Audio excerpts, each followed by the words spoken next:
أعوذ بالله من الشيطان الرجيم بسم الله الرحمن الرحيم نحمده ونصلي على رسول الكريم أما بعد أعوذ بالله من الشيطان الرجيم بسم الله الرحمن الرحيم رب اشرح لي صدري ويسر لي أمري واحلل عقدة من لساني يفقهوا قولي প্রিয় মুসলিম ভাই বোনেরা, জীবন চলার পথে আমরা এই পৃথিবীতে একটা নির্দিষ্ট সময় পর্যন্ত অবস্থান করছি। আমাদের এই দৈনন্দিন জীবনের প্রতিটি কাজ কর্ম আমরা কেউ নিজের ইচ্ছা মতো করছি, আবার কেউ চেষ্টা করছি বিভিন্ন ধর্মের অনুসারে আমাদের জীবনকে পরিচালিত করার জন্য। প্রিয় মুসলিম ভাই বোনেরা,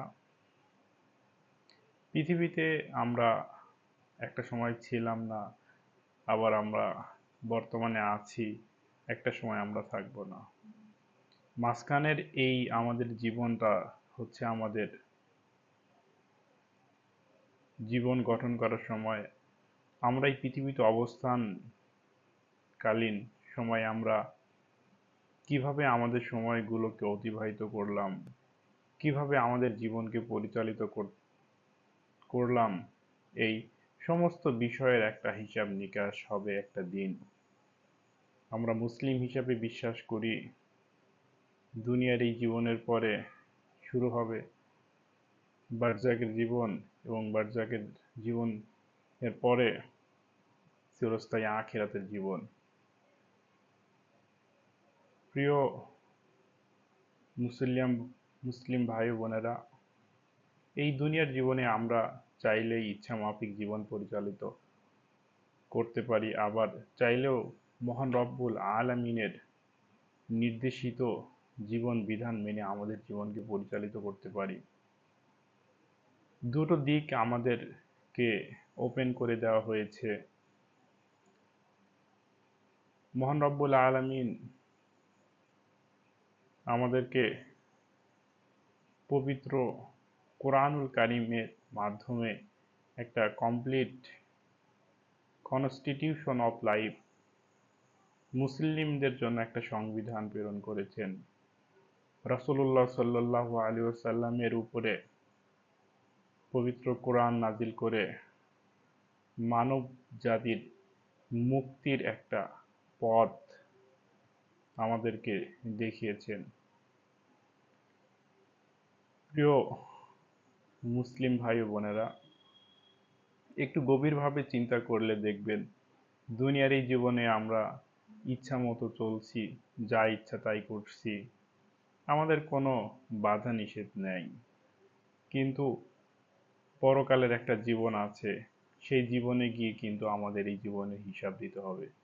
আমরা দুনিয়াতে ইচ্ছা মাফিক চলছি, মন যা চাচ্ছে সেটাই করছি, কিন্তু এই যে ইচ্ছা মাফিক চলছি, এটা সঠিক চলছি না ভুল পথে চলছি, এটা কিন্তু আমরা জানার চেষ্টা করি না। মহান রব্বুল আলামিন আমাদের তার রহমতের চাদরে আবৃত করে রেখেছেন। মহান রব্বুল আলামিন যদি আমাদেরকে রহমতের মধ্যে না রাখতেন, তাহলে আমরা এই পৃথিবীতে বাঁচতে পারতাম না। একটা বিষয় চিন্তা করবেন, মানুষের সবচেয়ে ইম্পর্টেন্ট এলিমেন্ট হচ্ছে অক্সিজেন, যেটা মানুষ প্রতিনিয়ত নিচ্ছে এবং কার্বন ডাই অক্সাইড ত্যাগ করছে। এই অক্সিজেন যদি আমাদেরকে কিনে ব্যবহার করতে হতো, তাহলে আমরা এত টাকা আমাদের দেয়ার সাধ্য ছিল না। আমরা অনেক আগে পৃথিবী থেকে বিদায় নিয়ে চলে যেতাম। মহান রব্বুল আলামিন তার অশেষ কুদরত এবং রহমতের মাধ্যমে আমাদেরকে এই পৃথিবীতে বাঁচিয়ে রেখেছেন। আমাদের প্রতিদিনের আহার, প্রতিটা প্রাণীর আহার তিনি সুন্দরভাবে বন্টন করে দিয়ে রেখেছেন। আমরা অনেকে বুঝি, অনেকে বুঝি না। প্রিয় মুসলিম ভাই বোনেরা, এই দুনিয়ার জীবনে যদি আমরা নির্দিষ্ট একটা বিধানের আলোকে আমাদের জীবনকে পরিচালিত করতে পারি, তাহলে আমরা খুব সহজেই আমাদের জীবনের মুক্তিটা বের করে নিয়ে আসতে পারবো। তার জন্য মহাগ্রন্থ আল কোরআন আল্লাহ তাআলা আমাদের উপরে অবতীর্ণ করেছেন। আমরা পবিত্র কোরআন বুঝে বুঝে এবং সেভাবে আমল করে যদি নিজেদের জীবনকে পরিচালিত করতে পারি, সমাজ জীবন, রাষ্ট্র জীবন সব ক্ষেত্রেই একটা শান্তির বার্তা বয়ে আনবে। খুবই দুঃখের এবং পরিতাপের বিষয়, আমরা আমাদের জীবনে কোরআন মাফিক পরিচালিত করছি না। শুধু আমরা কোরআনের কথা বলি, কিন্তু কোরআনুল কারিমের ভিতরে কি আছে, কি লেখা আছে, কি লিপিবদ্ধ করা আছে, এটা আমরা কখনোই, খুব কমই আছি যারা দেখার চেষ্টা করি, পড়ে জানার চেষ্টা করি। এখানে সব ধরনের মানুষই আছে। অনেকে আছে বলবেন আমি আরবি পড়তে পারি না, কোরআনুল কারিমের সঠিক জ্ঞান আমার মধ্যে নাই। আমি তাদের প্রতি আহ্বান জানাবো, আপনারা একটু চেষ্টা করলেই দেখবেন কোরআনুল কারিম খুব সুন্দরভাবে আপনারা আয়ত্ত করতে পারবেন। এবং আল্লাহ তাআলা বলছেন কোরআনকে খুব সহজ ভাষায় নাজিল করা হয়েছে, তাই আপনারা কেউ ভয় পাবেন না। যদি কেউ চেষ্টা করে তাহলে দেখবেন খুব অল্প সময়ের মধ্যেই কোরআন আয়ত্তে নিয়ে আসবেন। প্রিয় মুসলিম ভাই বোনেরা, আমাদের এই জীবন চলার পথে আমরা প্রতিনিয়ত অনেক ভুল করে যাচ্ছি এবং একের পর এক ভুল করে যাচ্ছি। এর শেষ কোথায়? কখন আমাদের সেই মৃত্যুটা হয়ে যাবে, পৃথিবী থেকে চিরসমাপ্তি আমাদের ঘটে যাবে, আমরা কেউ জানি না। সেই চিরসমাপ্তি ঘটার আগে যেন আমরা আমাদের জীবনকে পরিবর্তন করে নিতে পারি, এই জন্য আমি সবার প্রতি আহ্বান জানাচ্ছি। এবং আপনাদের কাছে আমিও দোয়া চাই, আমিও যেন ইসলামের একজন খাদেম হিসেবে নিজেকে প্রতিষ্ঠিত করতে পারি এবং নিজে আমল করতে পারি এবং সবার মধ্যে যেন আমি প্রচার করতে পারি। আসলে আমরা চেষ্টা করি না, যার জন্য আমরা অনেক পিছিয়ে থাকি। কিন্তু কেউ যদি কোনো একটা বিষয় চেষ্টা করে, রব্বুল আলামিন অবশ্যই তার চেষ্টাকে সাফল্যমণ্ডিত করে দিবেন।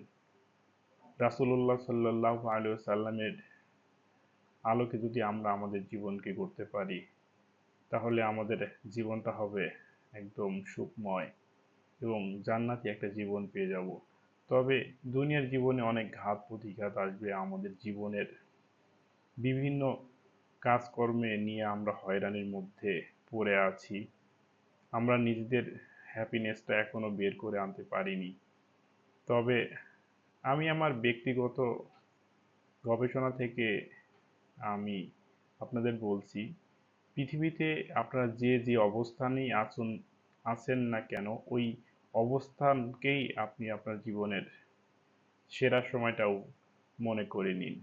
কারণ আমাদের জীবনের সফলতার শেষ বলে কিছু নেই। একের পর এক সফলতা আসবে, এক এক সময় এক এক রকম পরিবর্তন আসবে, জীবনের ঘাত প্রতিঘাত আসবে। তাই যে যে অবস্থান আছেন সেই অবস্থানকে থেকে নিজেকে সুখী মনে করুন এবং আল্লাহ রাব্বুল আলামিনের দেয়া বিধান আল কোরআন পড়ে এবং জেনে এবং নিজেদের জীবনে বাস্তবায়িত করার যদি আমরা চেষ্টা করি, তাহলে দেখা যাবে আমাদের জীবনটা অনেক সুন্দর এবং সুখময় হবে। এই দুনিয়ার জীবনে খুব ক্ষণস্থায়ী, অল্প দিনের দুনিয়াতে আসছি। আমাদের অনেক আত্মীয় স্বজন ছিল, যারা ছিল আজকে তারা নাই। তাদের কথা মনে হলে অনেক গভীর কষ্ট লাগে। আমরাও একদিন এই পৃথিবী থেকে চিরবিদায় নিয়ে যাব। এই জন্য আমি আপনাদেরকে বিনয়ের সঙ্গে বলবো, আমাদের জীবনে যা ভুল হয়েছে আমরা মহান রব্বুল আলামিনের কাছে ভুলের জন্য ক্ষমা প্রার্থনা করব এবং আমাদের বাকি জীবন যেন আমরা ইসলাম কেন্দ্রিক পরিচালিত করতে পারি, সেইভাবে নিজেদের জীবনকে সাজানোর চেষ্টা করব। সবার কাছে আমি আমার নিজের আহ্বানটুকু পৌঁছে দেওয়ার চেষ্টা করছি। আমি নিজেকে ইসলামের পথে পরিচালিত করার জন্য আপ্রাণ চেষ্টা চালিয়ে যাব ইনশাল্লাহ। আপনারা সবাই আমার জন্য দোয়া করবেন, আমি যেন আমার ঈমান এবং আমল আখলাককে বৃদ্ধি করতে পারি এবং ইসলামের প্রতিটি হুকুম আহকাম আমার ব্যক্তিগত জীবনে এবং আমার পারিবারিক জীবনে আমি যেন তার প্রয়োগ ঘটাতে পারি। সবাইকে আমার আন্তরিক মোবারকবাদ এবং সালাম জানিয়ে আমি আমার সংক্ষিপ্ত আলোচনা এখানেই সমাপ্তি টানছি। আসসালামু আলাইকুম ওয়া রাহমাতুল্লাহ।